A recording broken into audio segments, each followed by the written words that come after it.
Hello all, welcome to the DKT Yeshwantrao Chauhan Polytechnic Insalkarji. In this series of video lecture, we are going through the subject management. In this particular lecture, we are going to see the points like fire emergency action plan and what is meant by fire drill from the chapter number 4, that is safety management. The first point of this lecture is fire emergency action plan. आता fire emergency action plan means काय, जर आग लागल्यानंतर आपल्याला काय काय planning करायचं आहे किंवा आग लागल्यानंतर जे काही नुकसान होणार आहे ते नुकसान होऊ नये असं जर वाटत असेल तर आपल्याला आधीच त्याचं प्लॅनिंग करून ठेवायला पाहिजे. त्याला काय म्हणतात, फायर इमर्जन्सी ऍक्शन प्लॅन. त्यामध्ये फर्स्ट आहे assess all the possible fire emergencies or the maximum forcible loss factor. म्हणजे काय, जर समजा आग लागल्यानंतर मॅक्झिमम किती आपला लॉस होऊ शकतो तो लॉस आपण काय करायचा आहे, आधीच तुझं प्लॅनिंग करायचं आहे की बाबा आग लागली इंडस्ट्रीमध्ये तर आपल्याला मॅक्झिमम लॉस किती होऊ शकतो. त्यानंतर सेकंड पॉइंट जो आहे तर assess resources that is main material equipment etc available in the plant and make a list of them with their locations, contact phones and in charge persons. Means काय, जे आपले काय काय रिसोर्सेस आहेत, resources इंडस्ट्रीमध्ये जे रिसोर्सेस आहेत म्हणजे मेन मटेरियल इक्विपमेंट किंवा मशीन्स जे आहेत अवेलेबल त्याची सगळे लिस्ट तयार करायची आहे आणि त्यांचं लोकेशन, त्या डिपार्टमेंटचं कॉन्टॅक्ट नंबर, त्याला डिपार्टमेंट वाईज इन्चार्ज कोण आहे त्याचं सगळे जे लिस्ट आहे ती लिस्ट तयार करून ठेवायची आहे. कारण हे का गरजेचं आहे की आग लागल्यानंतर ह्या सगळ्या गोष्टी पॉसिबल नसतात. आग लागल्यानंतर हे काय होणार आहे, एकदम मोठ्या प्रमाणात आपलं नुकसान होऊ शकतं. मग ही जी आहे हे नुकसान म्हणा किंवा आग लागू नये ह्यासाठी आपण जे काही प्रिकॉशनरी मेजर्स घेणार आहे किंवा जे काही काही प्लॅनिंग करणार आहे त्या प्लॅनिंग मध्ये आपल्याला ह्या सगळ्या गोष्टी माहित पाहिजे. एक तर काय पाहिजे की आपल्याला मॅक्झिमम लॉस किती होऊ शकतो, दुसरं काय आहे की आपल्याकडे जे रिसोर्सेस आहेत, मशीन्स, मटेरियल, इक्विपमेंट जे आहेत त्याचं सगळं डिटेल्स, म्हणजे आता जर पर्सन असेल तर पर्सनचे कॉन्टॅक्ट नंबर, त्याचा डिपार्टमेंट कुठला आहे, त्या डिपार्टमेंटचा इन्चार्ज कोण आहे, ह्या सगळ्या गोष्टी आपल्याला माहित पाहिजे. Next make a list of outside resources with their places of availability, contact persons and phone numbers. आता आउटसाइड रिसोर्सेस मीन्स काय, समजा आग लागल्यानंतर ते विझवण्यासाठी जे काय काय आपल्याला आउटसाइड रिसोर्स लागणार आहेत. म्हणजे आउटसाइड रिसोर्स मीन्स काय, आता जे घंटा म्हणजे आपलं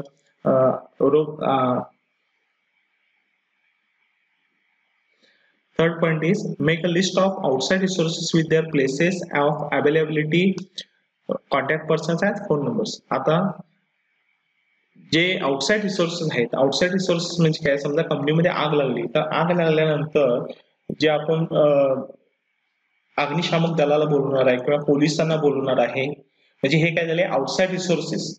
म्हणजे बाहेरनं आग विझवण्यासाठी जे कोणी व्यक्ती येणार आहेत ती म्हणजे काय झाले आउटसाइड रिसोर्सेस. मग हे आउटसाइड रिसोर्सेस जे आहेत त्यांचं ठिकाण कुठं आहे किंवा त्यांचा फोन नंबर काय आहे, ह्या सगळ्या गोष्टी सुद्धा आपल्याला ह्या प्लॅनिंग मध्ये घेतल्या पाहिजे. Prepare a central control room for coordination of emergency time activities.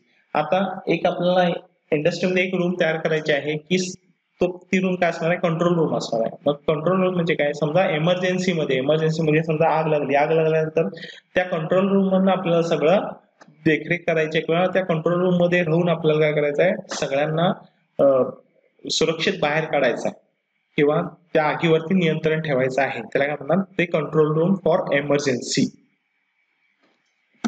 Fifth, prepare and organized group of key persons who will act to control the emergency. आता इंडस्ट्रीमध्ये सुद्धा आपल्याला थोडी लोक निवडायची आहेत की ती लोक काय करणार आहेत, ते समजा इनिशियल स्टेजला किंवा प्रायमरी स्टेजला समजा इंडस्ट्रीमध्ये आग लागली तर आग लागल्यानंतर त्या लोकांनी काय करायचं आहे, त्या आगीवरती नियंत्रण ठेवायचं काम करायचं आहे.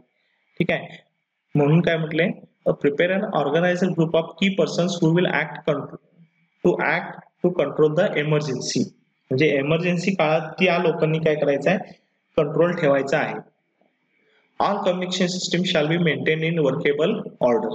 मीन्स जी कम्युनिकेशन सिस्टीम आहे, कम्युनिकेशन सिस्टीम म्हणा किंवा फोन्स असतील किंवा मोबाईल्स असतील किंवा इंटरकॉम म्हणजे इंडस्ट्रीमध्ये जे डिपार्टमेंटचे फोन असतात ते फोन त्याचं कम्युनिकेशन हे सिस्टीम सगळी मेंटेन ठेवायची आहे.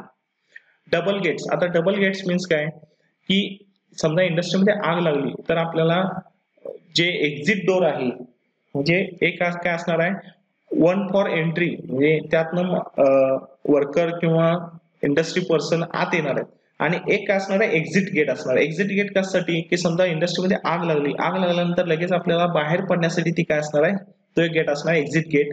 आणि ओपन गेट मधनं पण बाहेर पडणार आहे, पण एकाच गेट मधनं जर समजा गर्दी झाली बाहेर पडण्यासाठी तर त्यामुळे पण नुकसान होऊ शकतो. त्यामुळे दोन गेट तर इम्पॉर्टंट आहे इंडस्ट्रीमध्ये, दोन गेट तर पाहिजे. एक काय असणार आहे ओपन किंवा वन फॉर एंट्री आणि one for exit. Next is housekeeping shall be regularly checked. Accumulation of rubbish and combustibles shall be removed soon. Means काय हाऊसकीपिंग म्हणजे काय, इंडस्ट्रीमध्ये स्वच्छता. आणि दुसरी गोष्ट काय, जे आग लागण्यासाठी जे कारणीभूत असणारे जे मटेरियल आहे किंवा कंबस्टिबल मटेरियल जे आहे जे विनाकारण इंडस्ट्रीमध्ये पडलेलं आहे किंवा इकडे तिकडं पडलेलं आहे ते काय करायचं आहे, ते आपण बाहेर काढून टाकायचं आहे. म्हणजे व्यवस्थित हाऊस क्लिनिंग किंवा हाऊसकीपिंग ठेवलं पाहिजे इंडस्ट्रीमध्ये. Next, fire water working order of fixed fire installations and placement of charge portable extinguishers shall be regularly check. आता तुम्ही जर मोठ्या मोठ्या बिल्डिंग मध्ये जर बघत असाल तर पाण्याची पाईप तिथं गुंडाळलेली असते बघा, पाण्याची पाईप गुंडाळलेली असते किंवा फायर एक्सटिंग्विशर ठेवलेलं असतं. ह्याचं जे मेंटेनन्स आहे किंवा ह्याचं जे वर्किंग आहे ते प्रॉपर चेक केलं पाहिजे किंवा थोड्या दिवसानंतर ते काम करता का ते एकदा चेक केलं पाहिजे. म्हणजे जी पाईपलाईन आहे, पाण्याची पाईपलाईन आहे किंवा जे फायर एक्सटिंग्विशर इंडस्ट्रीमध्ये लावलेलं असतं ते व्यवस्थित चेक केलं पाहिजे. Alternate power source shall be kept ready. Alternate power source means काय, समजा इंडस्ट्रीमध्ये आग लागल्यानंतर लगेच इलेक्ट्रिसिटी बंद झाली, इलेक्ट्रिसिटी किंवा पॉवर गेल्यानंतर आपल्याला अल्टरनेटिव्ह रिसोर्स किंवा अल्टरनेटिव्ह ते पॉवर रिसोर्स आपल्याला तयार ठेवलं पाहिजे. उदाहरणार्थ जनरेटर असेल किंवा ह्या ज्या गोष्टी आहेत त्या गोष्टी आपल्याला लगेच तयार ठेवल्या पाहिजे. 11 separate garments or cap band etcetera shall be given to the emergency controllers. म्हणजे आधी जसं मी म्हटलं की इंडस्ट्रीमध्ये समजा आग लागली तर लगेच आपल्याला अग्निशामक दल येणार नाहीये लगेच किंवा पोलीस येणार नाहीत लगेचच्या लगे, एवढ्या गोष्टी पॉसिबल नाही. तर इंडस्ट्री मधल्या लोकांना थोडं ट्रेनिंग देऊन आपल्याला त्यांना काय करायचं आहे, इमर्जन्सी कंट्रोलर्स म्हणून तयार करायचं आहे आणि त्यांच्यासाठी वेगळ्या प्रकारची क्लॉथ्स किंवा जे कपडे आहेत ते, त्यानंतर हॅट किंवा टोपी कॅप द्यायची आहे. ह्या सगळ्या गोष्टी त्यांना कंट्रोलरला द्यायची आहे. Decide assembly points for the people. आता डिसाइड असेंब्ली पॉइंट्स मीन्स काय, समजा इंडस्ट्रीमध्ये आग लागली तर एकदमच पळापळी होऊ नये यासाठी काय करायचं आहे, एक सेंट्रल जागा निवडायची इंडस्ट्रीमध्ये की समजा कुठल्या पण इमर्जन्सी कंडिशन मध्ये सगळी लोक त्या ठिकाणी येतील. म्हणजे आपल्याला काय करायचं आहे, decide assembly points. Assembly points means काय की सगळे जे लोक आहेत ते एका ठिकाणी असेंबल होतील किंवा गोळा होतील इमर्जन्सी कंडिशन मध्ये किंवा फायर कंडिशन मध्ये. आग लागली तर इंडस्ट्रीमध्ये तर ते सगळे काय व्हायला पाहिजे, एका ठिकाणी गोळा झाले पाहिजे. तशी जागा एक निवडायची आहे. Decide assembly points for people.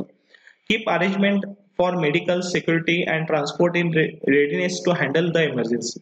आता समजा एकदमच अचानक आग लागली तर आपल्याला काय करायला पाहिजे की मेडिकल फॅसिलिटी किंवा सिक्युरिटी किंवा ट्रान्सपोर्ट, म्हणजे समजा आग लागली आणि कोणाला तर इंजुरी झाली हे तर त्यांना लगेच हॉस्पिटलमध्ये नेण्यासाठी ट्रान्सपोर्ट फॅसिलिटी हे रेडी ठेवली पाहिजे. Train fire fighting crew, medical staff and other workers for the emergency time.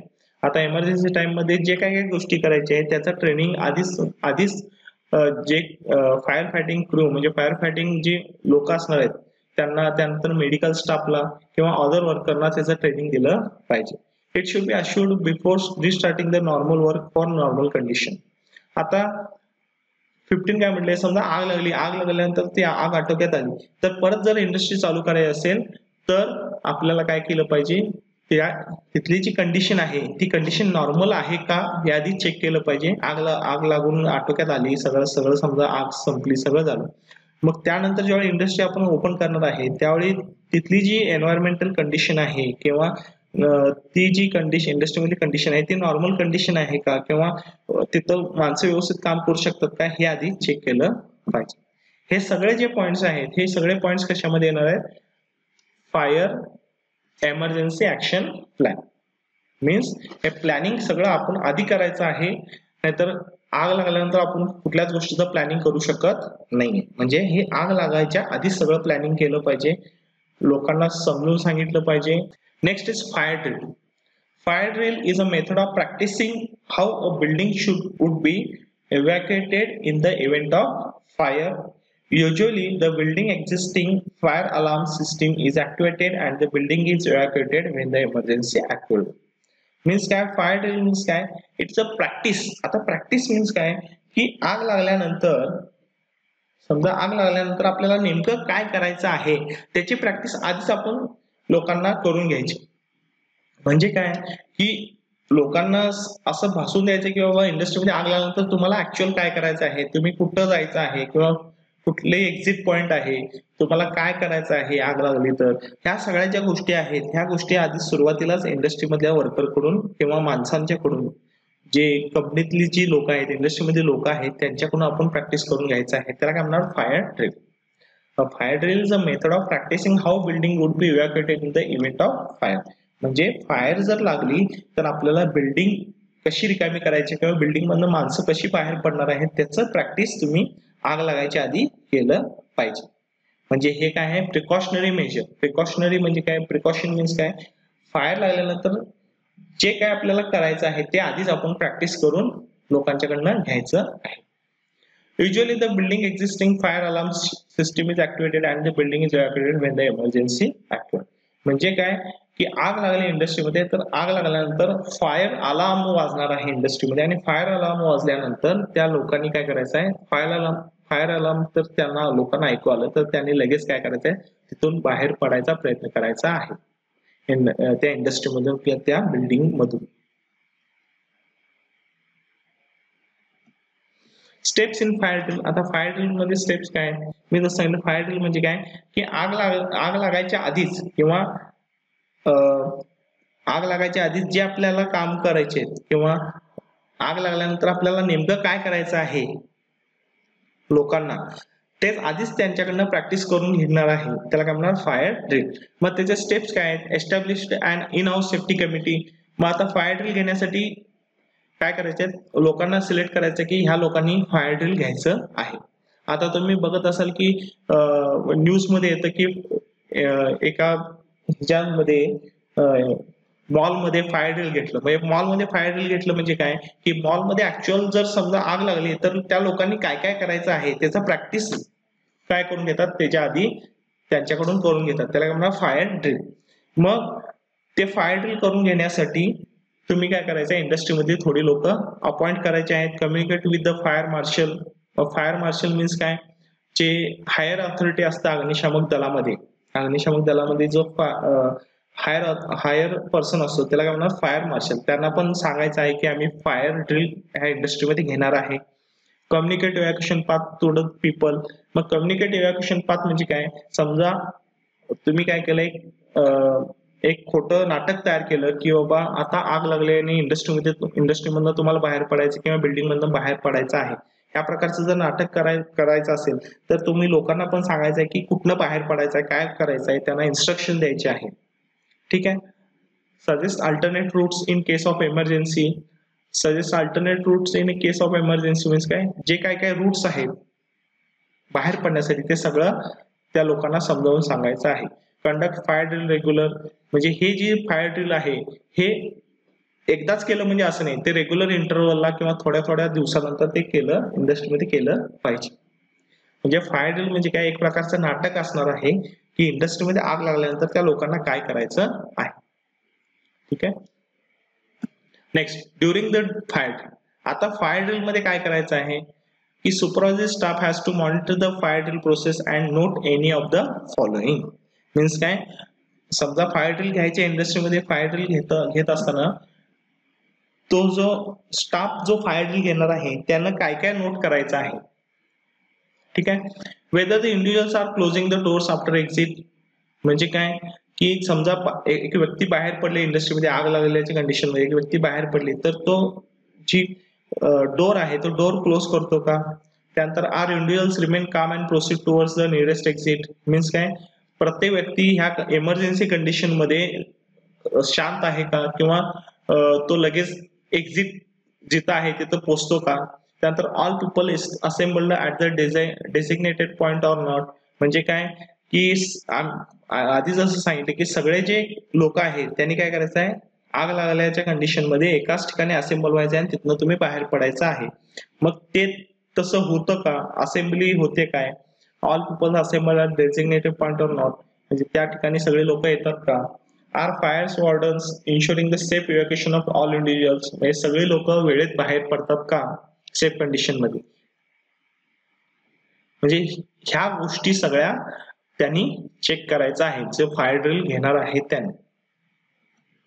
After the fire drill झाल्यानंतर काय करायचं आहे reset the fire alarm system. Reset the fire alarm system means काय की आता आपण एक नाटक केलेलं आहे की आग लागल्यामुळं काय होणार आहे फायर अलार्म जो आहे तो वाजणार आहे मोठ्यानं आणि त्यानंतर लोकांना कळणार आहे की इंडस्ट्रीमध्ये आग लागली आणि ते काय करणार त्यातनं बाहेर पडणार आहे. मग आता फायर ड्रिल कंप्लीट झाली तुमची. फायर ड्रिल कंप्लीट झालं तर काय करायचं आहे की फायर अलार्म जो आहे तो ऑफ करायचा आहे. Record the total evacuation time in the report. मग आता समजा फायर अलार्म वाजल्यानंतर सगळी लोक बाहेर पडली तर हा टोटल टाइम किती लागणार आहे सगळी लोक बाहेर पडण्यासाठी ते तुम्ही फाइंड आउट करायचं आहे. Ensure the fire alarm system is back to normal operating condition. Inform individuals that they can re enter the building म्हणजे काय समजा फायर ड्रिल कंप्लीट झाली लोक बाहेर पडली तर फायर ड्रिल कंप्लीट झालं तर त्या लोकांना परत बिल्डिंग मध्ये बोलवायचं किंवा इंडस्ट्रीमध्ये बोलवायचं आहे. Inform individuals that they can re enter the building. Keep records of all the fire drill म्हणजे रेकॉर्ड प्रत्येक ज्या वेळी फायर ड्रिल घेणार आहे त्याचं सगळं रेकॉर्ड मेंटेन ठेवायचं आहे. Advantage of fire drill.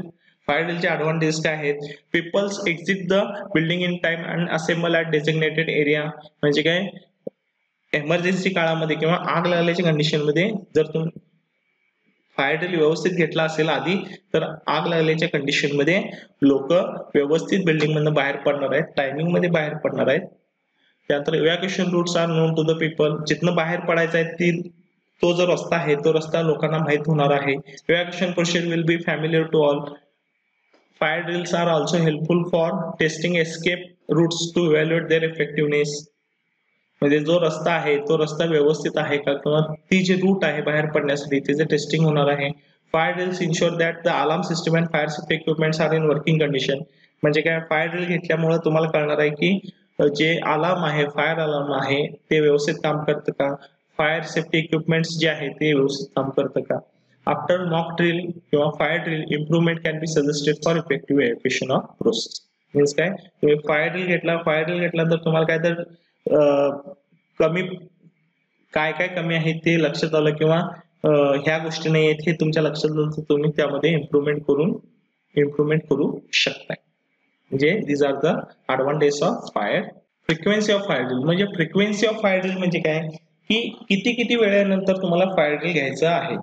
आता फायर प्रोन प्लेसेस म्हणजे काय जिथं फायर व्हायची किंवा आग लागायची शक्यता जास्त आहे तिथं फायर ड्रिल तुम्ही 3 महिन्यात एकदा घ्यायला पाहिजे आणि जिथं नॉर्मल कंडिशन आहे किंवा आग लागायची कंडिशन कमी आहे किंवा आग लागायची प्रमाण कमी आहे तिथं तुम्ही 6 मंथ्स म्हणजे 6 महिन्यानंतर एकदा फायर ड्रिल घेऊ शकता. म्हणजे जिथं आग लागायची शक्यता जास्त आहे तिथं फायर ड्रिल तुम्ही 3 महिन्यानंतर घ्यायचा आहे आणि जिथं आग लागायची शक्यता कमी आहे तिथं 6 महिन्यानंतर तुम्ही फायर ड्रिल घेऊ शकता. In this lecture, we've gone through the point that is fire emergency action plan and fire drill. In that, we've seen that what is meant by fire drill, what are the advantages of fire drill, what are the requirements of fire drill, etc. Thank you all.